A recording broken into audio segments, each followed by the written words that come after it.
Hey everybody, what is going on? I hope you guys are all doing well, and welcome to another tutorial video. In this video, I'm going to be showing you guys how you can create a view in Airtable, so let's get right into it. As you can see, I'm within one of my bases, and I'm here at one of my tables, and as you can see to the left, you have the view menu over here to, well, denote the views you have of this certain table.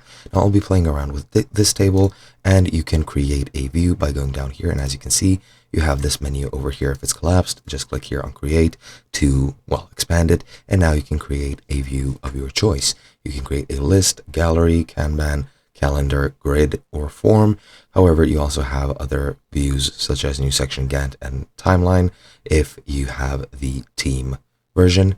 And now what you can do is just click on whichever one you want, name it, set the editing privileges, and click create new. And as you can see, you can create date fields over here for the calendar specifically to actually set up a view. And as you can see, now we've created the calendar view. You can also create another view such as a gallery, click create new view, and as you can see, you have a gallery. Now this looks similar to Trello if you've ever used it.